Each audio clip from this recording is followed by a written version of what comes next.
अभी हम आपसे चर्चा करेंगे भोजन के बारे में।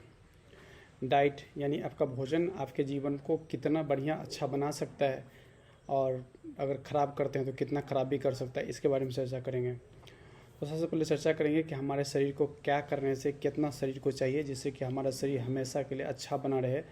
तो इस पे चर्चा करेंगे और एक उदाहरण के साथ शुरू करेंगे, जिसमें आप देख रहे होंगे यहाँ पे लिखा हुआ है पेज में ए, जहाँ पे एक उदाहरण लिया गया कि वो आदमी का वज़न 60 केजी है और उसका जो है हाइट जो है लंबाई जो है 1.6 मीटर है और या 160 सेंटीमीटर है। कभी भी 160 सेंटीमीटर को हम लोग अगर मीटर में बदलते हैं तो उसको 1.6 मीटर 1.6 मीटर कहते हैं। एक आता है बॉडी मास इंडेक्स, शरीर का वजन का एक इंडेक्स सूचना देने वाला चीज़ है जिसका बहुत ही महत्व है। तो जो बॉडी मास इंडेक्स एक व्यक्ति का जो होना चाहिए वो है 19 से लेकर के 25 के बीच में होना चाहिए और अपने इंडियन पॉपुलेशन के लिए 2-3 पॉइंट कम ही कहा जाता है, जो अच्छा माना जाता है। तो ये बॉडी मास इंडेक्स निकालते हैं कैसे, उस पर देखेंगे बी कॉलम में बॉडी मास इंडेक्स इक्वल का साइन दिया, उसके ऊपर में लिखा वेट माने वजन है, नीचे में लिखा हुआ हाइट और उसका अंदर में स्क्वायर किया हुआ है। यानी ऊपर में वजन लिख दीजिए, नीचे में हाइट आपको मीटर में लिखना होगा। जैसे कि 160 सेंटीमीटर 1.6 मीटर हुआ तो 60 को ऊपर लिख दिए, 1.6 को नीचे लिख के उसको नीचे वाले को नीचे वाले स्क्वायर कर देंगे और 60 आप देख रहे हैं नीचे में 2.56 है और उसको हम 2.56 से 60 को बांटते हैं, डिवाइड करते हैं या भागा देते हैं तो वो 23.4 आता है। तो इस तरह से आप उसको बॉडी मास इंडेक्स निकाल सकते हैं और ये 23.4 एक अच्छा बॉडी मास इंडेक्स है। यानी 160 सेंटीमीटर के व्यक्ति का 60 केजी वजन होना एक सही माना जाएगा, अच्छा माना जाएगा, यानी आइडियल बॉडी वेट माना जाएगा इसको। तो आइडियल बॉडी वेट किसी का है तो वो अच्छी बात है, उसकी बीमारियों को होने के सामना सबसे कम आइडियल बॉडी वेट में होता है। तो आप चर्चा करते हैं आइडियल बॉडी वेट से हम लोग BMR बेसल मेटाबॉलिक रेट यानी शरीर खुद के लिए कितना खर्च करता है एनर्जी और उसके बाद हम जो बाहर से काम करते हैं उसके लिए कितना खर्च करता है, दोनों मिला करके हमारे 24 घंटा का एनर्जी का रिक्वायरमेंट है, एनर्जी का खपत का ज़रूरत बनता है। तो जो BMR होता है बेसल मेटाबॉलिक रेट, उसको हम लोग आइडियल बॉडी वेट को 24 से गुना करते हैं और तब जो निकलता है हम उसको BMR कहते हैं। अभी उदाहरण तौर पे अगर 60 केजी का व्यक्ति है उसको हम 24 से मल्टीप्लाई करते हैं, अब देख रहे होंगे सी कॉलम लाइन में लिखा हुआ है, तो 1440 किलो कैलोरी ये BMR हुआ, यानी शरीर बिना कुछ किए शरीर के खुद के लिए इतना खपत की ज़रूरत है।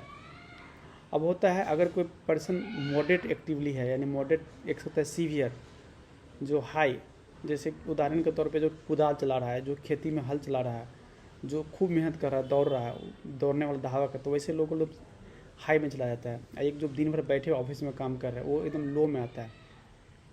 यहाँ हम लोग चर्चा करें मॉडरेटली एक्टिव पर्सन है, वैसे लोगों के लिए आपके जो BMR निकलता है उसमें 1.5 से मल्टीप्लाई कर दीजिए, गुना कर दीजिए। जैसे कि इस केस में 60 केजी के व्यक्ति के लिए BMR 1440 कैलोरी था, उसमें 1.5 से फिर गुना कर दिए तो वो 2160 किलो कैलोरी बन गया। आप डी कॉलम में ऐसा देख सकते हैं। तो ये 2160 किलो कैलोरी के हिसाब से अगर वो व्यक्ति खाना खा रहा है, वो मॉडरेटली एक्टिव है, तो उसके जीवन में बीमारियों के आने की संभावना सबसे कम होगी, यही यहाँ पर बताता है। क्योंकि ये आइडियल बॉडी वेट भी है, इसलिए इस आइडियल बॉडी वेट पे इतना ही BMR बनता है, इतना ही उसे कैलोरी खपत है। आइडियल बॉडी BMR हमेशा आइडियल बॉडी वेट पे ही निकाला जाता है। अब वह कैलोरी वैल्यू कितना कितना होता है, अगर मान लीजिए 1 ग्राम कार्बोहाइड्रेट खाते हैं तो आपको 4 किलो कैलोरी और फैट खाते हैं तो लगभग 8 किलो कैलोरी। कार्बोहाइड्रेट और प्रोटीन का सेम रहता है और फैट का लगभग उससे दुगुना होता है, 4 के आसपास है, 8 के आसपास है, तो ये कैलोरी देता है। तो अगर आपको सब उदाहरण तौर पे एक खाना में अगर मैंने एक कितना कैलोरी चाहिए उस हिसाब से आप कार्बोहाइड्रेट प्रोटीन और तेल का मात्रा चुन सकते हैं। जैसे किसी को अगर 100 कैलोरी चाहिए तो 25 ग्राम कार्बोहाइड्रेट जो है आपको 100 कैलोरी दे देगा, या 25 ग्राम प्रोटीन भी 100 कैलोरी दे रहा है आपको। अगर यहाँ फैट की बात है तो चूँकि 8 कैलोरी दे रहा है तो 25 से आपको 12.5 ग्राम ही फैट जो है आपको 100 कैलोरी के बराबर एनर्जी दे देता है। इसलिए जब तला भुना हुआ चीज़ खाते हैं तो कम खाने के बाद भी ज़्यादा देर तक आपके शरीर में ऊर्जा बना रहता है। तो चीज़ रहता है यहाँ पे कैलोरी वैल्यू इस कितना होना चाहिए। तो आप खाना सबसे पहले देख लीजिए वज़न कितना होना चाहिए वजन के हिसाब से कितना BMR है, अगर उसमें कितना से मल्टीप्लाई करेंगे तो बताए थे, अगर मॉडरेटली एक्टिव पर्सन है तो 1.5 से, जो एकदम नहीं काम कर रहा बैठे हो तो उसको 1.5 या 1.3 से करना है, जो बहुत ज़्यादा काम कर रहे हैं एकदम भारी काम कर रहे हैं उसके लिए 1.7 से गुना करना है। तो 1.3, 1.5 और 1.7 ये है गुना करना है BMR में। कैलोरी वैल्यू खाना के इस तरह से होता है, आप तो खाना इस तरह जो डिसाइड करते हैं उस खाना में कितना कैलोरी है, अपना कैलोरी खाते हुए 24 घंटे के अंदर कितना होना चाहिए। और एक साधारण सा फॉर्मूला है कि किसी का वज़न अगर जितना है उसमें 30 से गुना कर दीजिए, अगर वो आइडियल बॉडी वेट है तो वो कैलोरी का शरीर में कितना कैलोरी चाहिए उतना का रिक्वायरमेंट मोटा मोटी बता देता है। जैसे 1800 कैलोरी लगभग चाहिए, अगर 30 kg का व्यक्ति है तो उसको इतना कैलोरी चाहिए। अगर वही व्यक्ति बहुत मोटा है, उसको वज़न कम करना है तो उसको 30 के जगह 20 से गुना कीजिए और 1200 चाहिए कैलोरी। अगर वही व्यक्ति बहुत दुबला पतला है तो वहाँ 20 के जगह 40 से गुना कर दीजिए और वो 2400 हो जाएगा, उतना कैलोरी खाएगा तो उसका वज़न सही हो जाएगा। यानी जो व्यक्ति सही वज़न है उसको सीधा 30 से गुना करना है, जो व्यक्ति ज़्यादा वज़न का है उसको कम खिलाना है यानी कम से गुना करना है, जो दुबला पतला उसको ज़्यादा खिलाना है ताकि वो अपना सही वज़न प्राप्त कर ले। ये 60 जो केजी सिर्फ केजी है, अगर 60 केजी किसी के लिए ज़्यादा वज़न है तो वैसे लोगों को कम खाना होगा। कि 60 केजी किसी के लिए कम वज़न है, जैसे बहुत लंबे आदमी है उसका 60 केजी वज़न है तो उसके लिए ज़्यादा खाना है, जिसके लिए सही है उसके लिए उतना ही खाना 1800। आप F में देख सकते हैं। आइडियल बॉडी वेट जो है एक सामान्य सा फार्मूला है कि हाइट को आप सेंटीमीटर में निकालिए, उसमें से 100 माइनस कर दीजिए तो ये पुरुष के लिए आइडियल बॉडी वेट होता है। जैसे 160 सेंटीमीटर का अगर कोई आदमी का हाइट है तो उसका आइडियल बॉडी वेट 160 से 100 निकालेंगे तो 60 बचेगा तो वो आइडियल बॉडी वेट हो गया। अगर यहीं पर महिला रहेगी तो 100 की जगह 105 घटा दीजिए तो 55 बचेगा, यानी 55 kg उसका आइडियल बॉडी वेट हुआ। तो इस तरह से आइडियल बॉडी वेट जो है हाइट को सेंटीमीटर में निकाल लेते हैं, उसमें से 100 घटाते हैं, पुरुष के केस में 105 घटाते हैं, महिला केस में वो आइडियल बॉडी वेट निकल जाता है।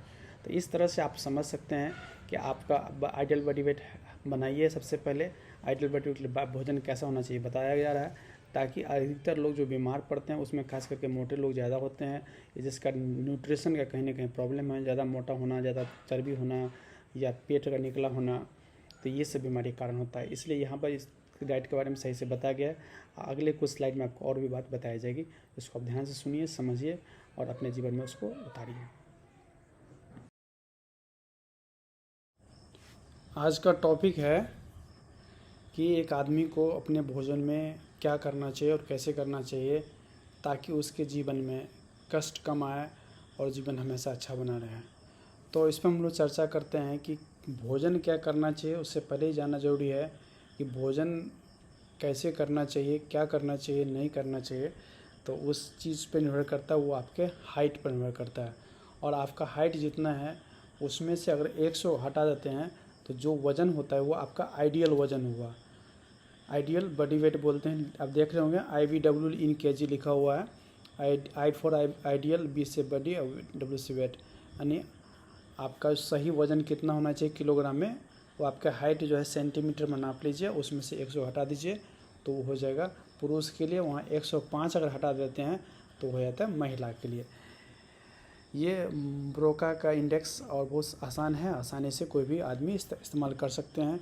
दूसरा और भी तरीका है, जैसे आइडियल बॉडी वेट सही वज़न किलोग्राम में पता करने के लिए 2.2 को मल्टीप्लाई करते हैं, गुना करते हैं बॉडी मास इंडेक्स टारगेट, जो हम लोगों को 22-23 इसके आसपास रहता है, यानी 2.2 को 22 और 23 से गुना कर दीजिए और प्लस 3.5 को फिर उसी 23 से गुना कर दीजिए और उसको गुना कर दीजिए हाइट इन मीटर माइनस 1.5। अगर किसी का हाइट 150 है और उसमें से 150 सेंटीमीटर है, 1.5 मीटर है, माइनस 1.5 मीटर है तो 0 हो गया। तो इस तरह से वो 3.5 गुने, जो देख रहे होंगे आप फार्मूला को मिला के देखेंगे तो आपको वो आ जाएगा, तो वो हो जाएगा आपका आइडियल बॉडी वेट।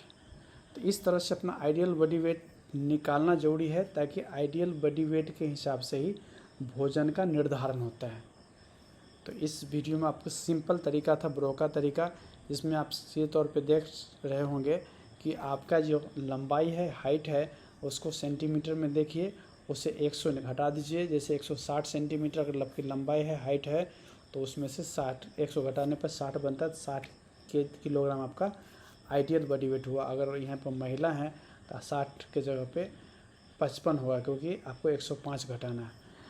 अगर आपका हाइट 150 सेंटीमीटर है, उसमें से 100 घटाते हैं तो 50 केजी आपका वज़न होना चाहिए। अगर आप पुरुष हैं तो, महिला है तो वहाँ 45 केजी होना चाहिए। यहाँ देख रहे हैं 5 केजी महिलाओं का कम होता है।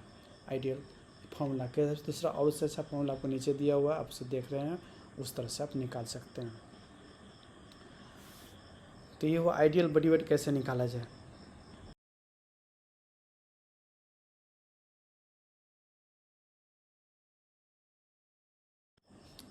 एशिया के लोगों के लिए अंडरवेट अगर बॉडी मास इंडेक्स 18.5 से कम है, नॉर्मल 18.5 से लेकर 22.9 तक, ओवरवेट 23 से लेकर 24.9 तक, और जो बहुत मोटा है इसको बोलते हैं 25 से ज़्यादा है। अब देख रहे होंगे कि ये बॉडी मास इंडेक्स को अंदर में देख रहे होंगे किलोग्राम प्रति मीटर स्क्वायर है।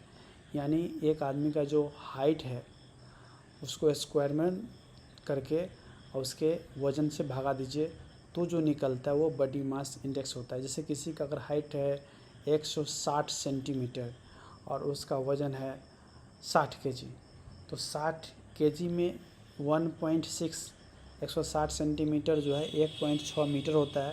तो 60 को 1.6 से मल्टीप्लाई करके और उससे भागा दे देंगे, यानी 16 गुने 16 होता है 256, यानी 2.56। तो 60 को 2.56 से डिवाइड करेंगे और जो निकलेगा वो बॉडी मास इंडेक्स होगा। यानी आपका वज़न ऊपर में होना चाहिए और नीचे में हाइट का स्क्वायर होना चाहिए, और उससे जो निकलता है उसको हम लोग बॉडी मास इंडेक्स बोलते हैं। जो नॉर्मल होता है 18.5 से लेकर 22.9 तक, यही अगर विदेश के लोगों के लिए 25 तक नॉर्मल होता है। 19 से लगभग 25 तक नॉर्मल होता है विदेश के लोगों के लिए। अपने के लिए 2.5 पॉइंट कम रखा जाता है ना, अपने यहाँ के लोगों का थोड़ा पतला रहना उसके तुलना में अच्छा माना जाता है। और बेसल मेटाबॉलिक रेट जो होता है वो होता है कि आप कुछ भी नहीं करते हैं तो कितना शरीर आपका एनर्जी खपत करता है, उसको बोलते हैं बेसल मेटाबॉलिक रेट। अब इसको अंग्रेजी में लिखा भी है, पढ़ भी सकते हैं कि 24 घंटे में आप कितना एनर्जी खपत करते हैं। अगर कुछ भी नहीं करते हैं तो ऊपर भी कितना एनर्जी खपत होता है। तो ये चीज़ इस स्लाइड में महत्वपूर्ण है।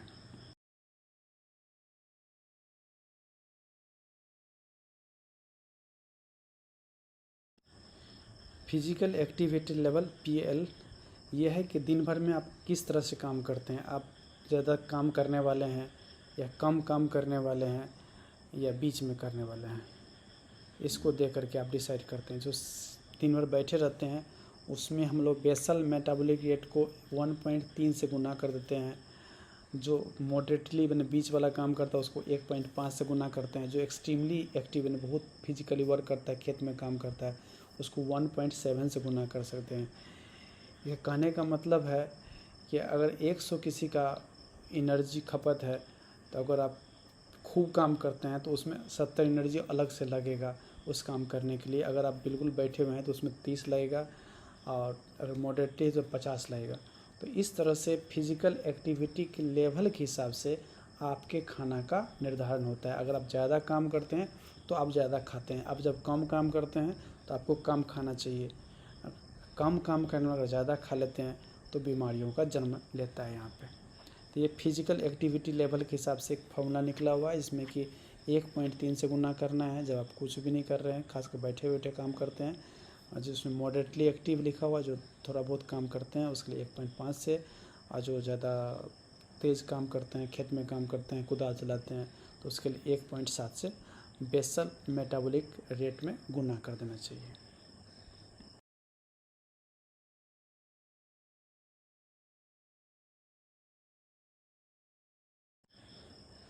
टोटल एनर्जी एक्सपेंडिचर, यानी पूरे दिन में हमें कितना एनर्जी की खपत है, एनर्जी की ज़रूरत है, तो उसको हम लोग कैसे निकालते हैं। तो उसको निकालते हैं हमारा जो 24 घंटा में बेसल मेटाबॉलिक रेट है, यानी जो मिनिमम खपत है उसमें अपने एक्टिविटी के हिसाब से उसको गुना कर देते हैं।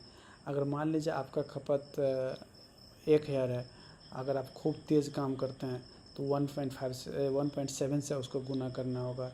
अगर खपत 2000 है तो अगर आप खूब तेज़ काम करते हो उसको 1.7 से गुना करना होगा। तो यानी जो हमारा एक रिक्वायरमेंट है उसमें आप 1.7 से गुना कीजिएगा, बहुत तेज़ मीडियम में 1.5 से, और सबसे कम 1.3 से। आप ऐसे भी देख सकते हैं कि बॉडी वेट के हिसाब से अगर आपका आइडियल बॉडी वेट जितना उसमें लगभग 30 कैलोरी खाना है। अगर वज़न आपका कम है तो 40 कैलोरी प्रति केजी के हिसाब से खाना है प्रतिदिन के हिसाब से। अगर वज़न बहुत ज़्यादा है तो 20 कैलोरी। यानी आप मोटे हैं तो कम खाना है, आप बहुत दुबले हैं तो ज़्यादा खाना है, आप सही हैं तो सही खाना है। तो ये आपका हुआ। अगर आप फार्मूला देखना चाहेंगे तो 40 कैलोरी हो गया। अगर आप पतले दुबले हैं वो ज़्यादा हुआ। अगर आप बहुत मोटे हैं तो आपको 20 कैलोरी हुआ। अगर बीच में है सही हैं तो 30 कैलोरी प्रति केजी आइडियल बॉडी वेट के हिसाब से प्रतिदिन खाना है।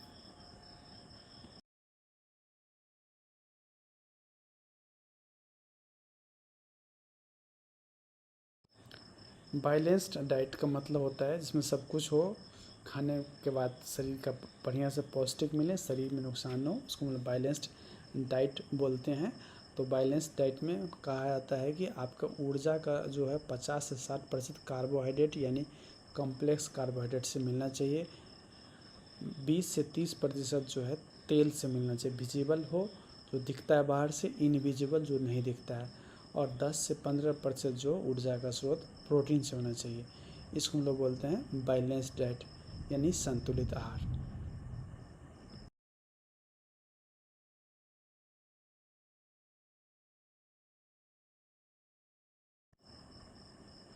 Indian food pyramid for national institute of nutrition. ये जो पिरामिड का मतलब होता है नीचे बड़ा है ऊपर जाकर नुकीला है। इसका सीधा अर्थ होता है कि जो नीचे में दर्शाया गया है उसको आप ज़्यादा मात्रा में खा सकते हैं एडिक्वेटली। जैसे कि आपका पूरा पूरा गेहूं का दाना या दाल हुआ पूरा पूरा, सब्जी उससे नीचे जाकर खाना है। और आपको उसके ऊपर का चीज़ है उसको उससे भी कम खाना है। और जो सबसे ऊपर चीज़ जो खास करके फूड पैकेट है या कोई बाहर रेडीमेड चीज़ है तो ये सब सबसे कम खाना है। और एक्सरसाइज भी करना है, फिजिकली एक्टिव रहना है। तो ये चीज़ बताया गया है, इस चार्ट के माध्यम से आप समझ सकते हैं। जो चीज़ सबसे नीचे है उसमें ज़्यादा खाना है, जो सबसे ऊपर है सबसे कम खाना है, बीच वाले चूँकि बीच में कुछ खाना है। इसी बात को समझाने के लिए पिरामिड बना हुआ है।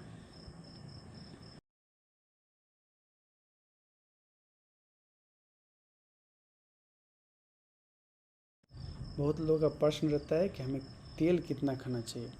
तेल के बारे में बताया गया है कि आपका तेल भी उसमें सेचुरेटेड फैट होता है। जो हम लोग डालडा को उदाहरण तौर पर देख सकते हैं, डालडा से बिल्कुल सेचुरेटेड होता है, कुछ भी और अच्छा नहीं रहता है। यहाँ पे कहा जाता है सेचुरेटेड फैट सिर्फ 8 से 10% इंडेज देना चाहिए। और पॉली अनसेचुरेटेड फैटी एसिड जो अच्छा माना जाता है वो भी 8 से 10% होना चाहिए। सम सफिशेंट अमाउंट्स पर्याप्त मात्रा में पॉली अनसेचुरेटेड फैटी एसिड होना चाहिए। 8 से 10% fat calorie mono unsaturated fats होना चाहिए। ट्रांस फैट एसिड जो खासकर तेल को जलाने से होता है वो बहुत ख़तरनाक होता है, उसका मात्रा 1% से कम होना चाहिए या नहीं होना चाहिए। ओमेगा 6 ओमेगा 3 का रेशियो में ओमेगा 3 कम से कम 1/4 होना ही चाहिए, यानी ओमेगा 6 ओमेगा 3 की तुलना में 5 गुना से ज़्यादा नहीं होना चाहिए। और बोला जाता है जो तेल को हम लोग बार बार एक ही तेल को बार उसी में खाना बनाया जा रहा है वैसा नहीं करना चाहिए। एक बार जिस तेल का इस्तेमाल कर लिए अगले दिन उसी का इस्तेमाल नहीं करके उसको फेंक देना चाहिए। तो ये जो तेल के बारे में हुआ। जो पॉली अनसेचुरेटेड फैटी एसिड जो बहुत अच्छा माना जाता है, ओमेगा 3 अच्छा माना जाता है, उसका जो मात्रा होता है खास करके राइस ब्रांड, अगले स्लाइड में दिखेगा आपको, राइस ब्रांड ऑयल में आप अच्छा मिलता है तो वैसे में उसका इस्तेमाल करना चाहिए। ऑलिव ऑयल में मिलता है तो उसका इस्तेमाल करना चाहिए। सरसों तेल में भी मिलता है तो उसका इस्तेमाल करना चाहिए। खास करके राइस ब्रांड ऑयल हम लोग बहुत ज़्यादा बोलते हैं क्या खाने के लिए, तो क्योंकि उससे आपको हृदय के जो खून के नली है उसको बेहतर बनने रहने में मदद करेगा।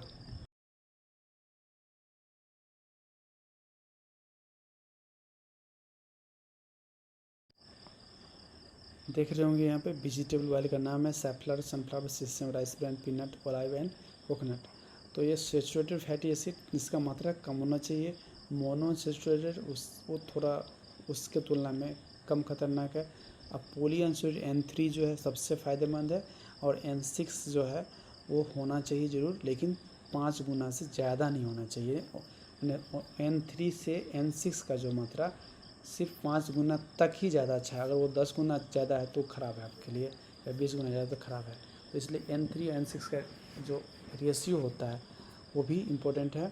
और सैचुरेटेड फैटी एसिड का मात्रा कम होना चाहिए। तो आप देख रहे होंगे राइस ब्राइन ऑयल जो है मिला जुला कर बहुत अच्छा ऑयल बनाया था, ऑलिव ऑयल अच्छा बनाया था। और कोकोनट ऑयल कभी अच्छा नहीं हुआ। कोकोनट ऑयल देख रहे होंगे SFA जो है 92.1 है, जो बहुत ही ख़राब है। मिला जुला के राइस ब्राइन लीजिए, ऑलिव ऑयल लीजिए, और सरसों का तेल हम लोग खाते हैं उसको लीजिए, या तीनों मिला के भी ले सकते हैं, वो भी अच्छा है।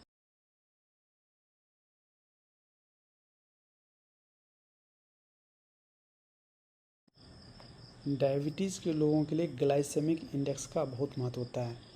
जिस खाना का ग्लाइसेमिक इंडेक्स कम हो वो खाना खाने से आपका शुगर जल्दी नहीं बढ़ेगा, और आपका डायबिटीज़ को कंट्रोल करना आपके शरीर के लिए आसान होता है। जैसे आप देख रहे हैं फ्रूट्स और वेजिटेबल्स है, एक्सेप्ट दिया है potato, watermelon, whole grain breads है, ओट्स है, ब्रैन है।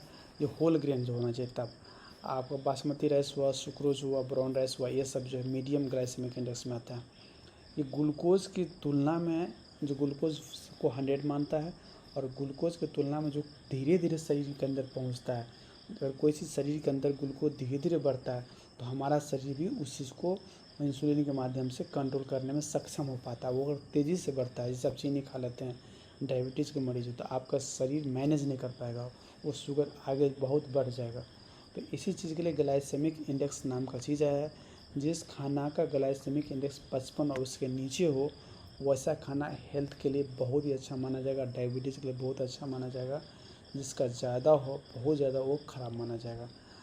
तो इस डायबिटीज़ लोगों के लिए बहुत महत्वपूर्ण है। यहाँ तक नीचे में दिया है कंज्यूम 40 ग्राम ऑफ फाइबर प्रतिदिन, अगर जिसके खास करके 2000 किलो कैलोरी डाइट इस्तेमाल करते हो उनके लिए। यानी फाइबर का मात्रा, फाइबर में लोग जिसको चबाते हैं और हमारे मुंह में नहीं पचता है, उसे हम लोग फाइबर कहते हैं। जैसे छिलका बोलते हैं, छिलका युक्त खाना, दाल छिलका युक्त खाना, ये ज़्यादा फ़ायदेमंद हमारे लिए है। तो इस बात को, छिलका हमारा फाइबर का काम करता है। फाइबर हमारे कब्जियत को रोकता है, आंत के अंदर जो प्रॉब्लम होता है वो बहुत सारा उसको भी रोकता है, यहाँ तक कुछ कैंसर को भी रोकता है।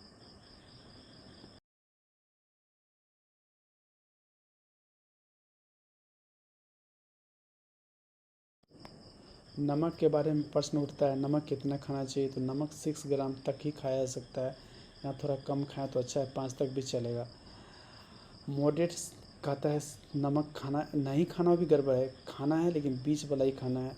सोडियम के साथ साथ पोटेशियम रहे तो वो ब्लड प्रेशर को रोकता है। पोटेशियम खास करके जो ताज़े फल होता है और हरे साग सब्जी उसमें मिलता है। आपको नमक ज़्यादा ना खाएं, इसकी आदत शुरू से बनाना चाहिए। और कहीं कहीं पे आयरन से युक्त जो नमक होता है, खास करके जहाँ पे आयरन की कमी से खून की कमी होती है, आयरन डेफिशिएंसी एनीमिया, वैसी जगह पे ऐसा मिक्त रहे तो अच्छा रहता है। नहीं, नमक मिला जुला के 5 ग्राम के आसपास तक ही खाना चाहिए, ज़्यादा भी नहीं खाना चाहिए और बिल्कुल कम भी नहीं खाना चाहिए, बीच वाला खाना चाहिए।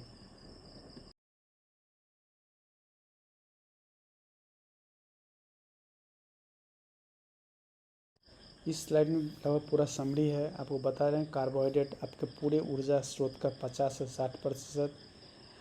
डाइटरी फाइबर बता ही चुके हैं, लगभग 40 ग्राम खाना चाहिए।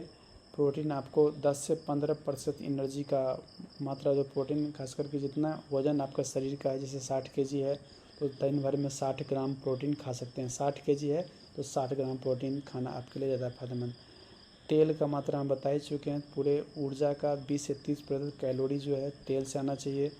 तेल बहुत ज़्यादा नहीं खाया सकता है। सेचुरेटेड फैट और ट्रांस फैट ये बहुत खतरनाक होता है, इसका मात्रा ट्रांस का तो एकदम जीरो होना चाहिए, एक का से नीचे होना चाहिए, और सेचुरेटेड का मात्रा भी कम ही होना चाहिए, पूरे का 1/3 से कम होना चाहिए। और पॉली अनसैचुरेटेड और मोनो अनसैचुरेटेड ये ज़्यादा होना चाहिए। यहाँ को तेल को मिक्स करके भी खा सकते हैं। हाँ, वेजिटेबल्स में है कम से कम 300 ग्राम सब्जी दिन भर में खाना चाहिए। फ्रूट्स कम से कम 100 ग्राम खाना चाहिए। चीनी का मात्रा कम हो अच्छा है। नमक अच्छा 6 ग्राम से ज़्यादा नहीं खाना चाहिए। आपको प्रोसेस्ड फूड जो बाहर से बना बनाया खाना आता है वो सब नहीं खाना चाहिए। चटनी, अचार, पापड़, इस समय नमक ज़्यादा होता है, इसलिए नमक वैसी चीज़ को नहीं खाना चाहिए। पानी दिन भर में कम से कम 2 से 3 लीटर पीना ही चाहिए, या 8 गिलास कम से कम पीना चाहिए। विटामिन मिनरल्स लेना चाहिए। हरा साग सब्जी मील खाना दिन भर में कम से कम 3 बार खाना चाहिए। उबाला हुआ खाना ज़्यादा अच्छा माना जाता है। तेल में तला हुआ खाना खराब माना जाता है। कम से कम 30 से 45 मिनट रोज़ टहलना चाहिए। सप्ताह में 7 दिन की जगह 7 दिन में कम से कम 5 दिन भी।